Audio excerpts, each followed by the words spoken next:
5 decisive games in this match so far. He has 4 victories for black. And only 1 for white. And that was the one with E5 from yesterday. Yeah, one of the themes of the Showdown matches has been that the black pieces have been scoring very well in all 3 of those matches. And particularly the Sicilian. So Berlin devotees take note. Exactly. You know, you could always switch. Oh, but you got to start, a long journey with one small step. That was a good step. I'm saying even at the end of the day, you don't want to be at the end of it say, I only went a +1. Yes, you won it, but hey, I'll take whatever I can get at this point. I understand you're saying that, but today feeling pretty 18 to 6, that's 12 points, closing the gap of a 17-point gap. 6 to 2 is an amazing score. Absolutely. You pulled that off against Magnus, you're critical for the last day. So we'll see if he can get that second win. That's what he's looking for. Can I do it? But Magnus looks very determined right now. I didn't like what just happened. We're going to stop this show right here. Don't worry, we're not talking about our show, you guys. We're on for the rest of this showdown. Knight f3, g5, g3 of the board. As we're taking also tweet from the audience at our hashtag Champion Showdown, Sebastian Schnell says, "Wow, this is unexpected by me. I thought Magnus would stay undefeated. Good game fighting, and thank you St. Louis Chess Club, and good commentary." Thank you, Sebastian. Thank you, Sebastian. It looks like the players have transposed into a kind of Fianchetto King's Indian Fianchetto, or did they call this the Grunfeld one now? With I think it looks more like a Grunfeld. Yeah, with the... But with the double Fianchetto, though, we've seen this often. Nakamura is a specialist at this, and then some of the players in the other matches would go into these double Fianchetto formations. Just not necessarily the biggest main lines, but who wants to play main lines in this kind of blitz situations?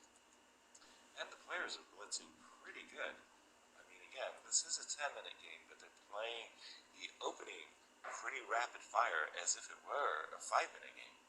That's why we saw, like, 94, by the way. Sorry. Despite the lack of increment, we've seen such great time management by these players. I think if you took players just a little bit lower rated, we took the absolute elite down, you would have seen a lot more disasters in the time scramble. Knight f3 to d2. I remember when I first saw these types of moves, and they thrilled me. I was about, I'm going to say a B player, A player, because as a B player, A player, it was always, I was trying to get my pieces off the first rank, and if I was going to attack a knight on e4, I'd do it with a guy that's not developed. I would play knight d1, d2 routinely. Then I started seeing experts and master players playing this move, and it really got me to stop and think. If you're going to attack e4, well, by using this knight on f3 to do it, you've unleashed this bishop, and you're hoping for an opportunity to trade twice on e4 and play knight c3 and go after the pawn on e4. That always struck me as a masterclass move, and I was very proud when I understood it. Well, look at these subtleties being played in this one, because knight from d to f6 was played, and then after a trade on e4, Magnus took back with the bishop, challenging that bishop on e4. So again, another sort of on g2, the non-traditional response. And Ding decided, okay, what if I play bishop to h3, avoiding the trade, only move to do so other than f3, and now I'm going to test you with the move knight to c3, or the move probably knight to c3 to avoid bishop d3, knight to c3, and try to fracture your structure. Give me a little something small to play for. Is this discording his pieces somewhat? Magnus has to prove something right now, as he's played queen to b6 with the threat of taking on c4 immediately, as the pin on the b file is present, and that just gives him small tempo. Knight d2, of course, the bishop will find itself ensconced on d3, so he's played the move f3 instead, promoting this exchange, and Magnus traded and played e6. So Ding has the 2 bishops, but Magnus has a very rock-solid pawn structure. Yeah, this is right out of that Schlechter Slav position. I played this in my match against Anatoly Karpov here in St. Louis. I am black. Basically, I set up this really rock solid, as you were mentioning, pawn formation in the middle of the board here, d5, e6, f7, g6. I put my pawns on light squares, including the move a7, a6. I gave up my light square bishop, and I said to Talia, what are you going to do? You're going to play e4 and weaken your d4 pawn? And I got very good play in that match, and I liked the position. So even though you could say white won something with the two bishops, it's one of those positions where the position's so closed, the bishops are not operating at full strength. And the position became even more closed after the move c5. Shutting c5. down the queen side. Queen c7. Queen c7. Not a full-scale shutdown because b6 could happen, but white may not mind seeing this move b6 on the board. And now, Eve. Ooh. And Okay. Magnus, look at Magnus sit back. You say that's very double-edged. Magnus leaned back in his chair because said, I'm not sure you can get away with that one. he has to take this pawn, in my opinion. Absolutely. He has to take this pawn. No, b6, sharpening the game even more, ignoring it. I thought he couldn't allow e5 in the position, and e5 is now on the board. And Magnus said, I don't care about this maneuver. I'm going to break open the queen side with b6. And knight d7. And after b4, a5, and a3. Sorry. No, you got all the moves right. e5, knight d7, b4, a3, b4, a5, a3, and then rook from e to b8 and bishop to c3 instantly, and bishop back to f8. And Magnus is making an argument that this is similar to those positions they play in the, I think in the Bogo? No, the Slav as well, where everything gets locked up on the queen side. Sometimes black plays b5 and a b5 opens up the a file. And again, you know, the two bishops, this bishop on c3, just have a quick look at it. It's not really doing anything very special to help c1 one's played, position. and then after it takes twice on b4 and takes on c5. Sorry, after.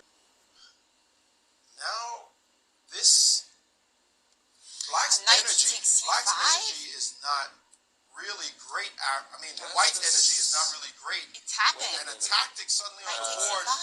Oh no, he missed this move. Knight takes c5 because bishop takes it. d4 is coming because of the pin on the line. It's going right into the line. Magnus looks like he's stolen. That's two pawns he's got in his pocket, right? That's right. Well, he only wins one at the end of the day. But isn't the bishop on c3? I mean c5. Well, that's what I'm thinking is too. If you play d4, I got queen c4 to. No, but b1 Rook is takes b1. b1 is b1, hanging. rook c3. So I have to include rook takes b8. So we're just looking at d4 was played. Rook takes b8, queen takes b8. Now, thanks to this pin, it looks like black is winning back his piece, but I do. Yeah, what's the deal here? Queen here. You could take a pawn and say, I've got three pawns. This is on the board, by the No, way. he played rook c3. Queen After c4. queen c4. We're all in this line now. Queen c4.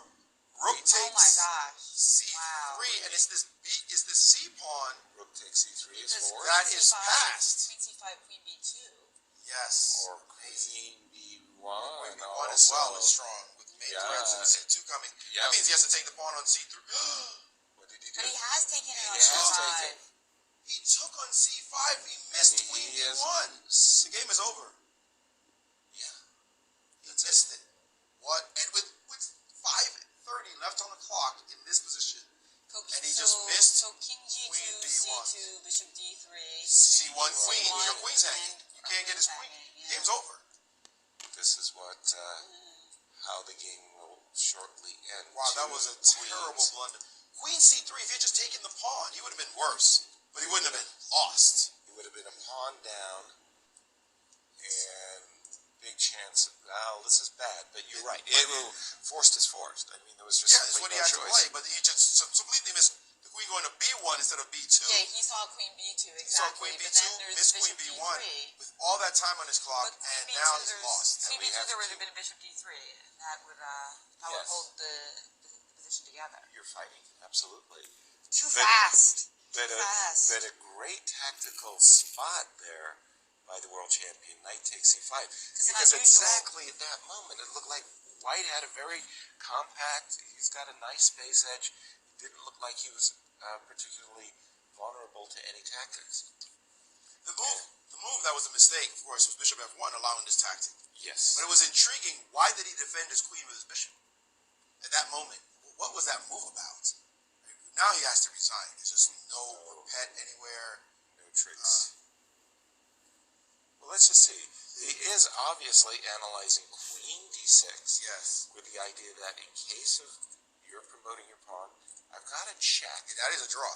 That's I've got another check, and you can't escape my perpet. So he is thinking about, okay, can I set up some kind of a perpetual with maybe this move queen d6? The problem is, I suppose you could just make look. What about just queen, or what about queen d1? Stopping the first check. That's also very nice. No, queen d1 is a very good move. Thank you. Well, wait a minute, Maurice. I can play bishop d3 in this case. I'm still got the perpet on tap. So your king can go to h3 if I start checking. Oh, no, you're right. Yeah, I can then go queen h6 check so that I can block on f8 with my queen, and there's no perpet. Very instructive how that queen comes back to the defense. Exactly. I love that. How did it go from b1 to h6? Somehow Magic. These lines are all proving the point that it's good to have two queens. Who would have thought? Somebody's going to handle that one. Two queens are better than one. This game is over. Yes, but he's at least going to get queen d6, and we're expecting last queen hope. d1. That's a nice, for offensive and defensive purposes, the queen b1 to d1. He made that mistake with so much time on his clock. Magnus now looking for another way. Nope. Queen d1 is found. Bishop d3, and he's seen the check in flat second. Oh, look at Magnus. That's it. Cleaning up any little garbage ideas Bishop he might have. d3, he did play queen Did d2. everything. Exactly as we said with queen h6 check. Very nice finish. Very nice bad tactic. mistake. Very bad mistake. I'm sorry. Sorry. It was a nice tactic, but a bad mistake by Liren. Let's recap that mistake.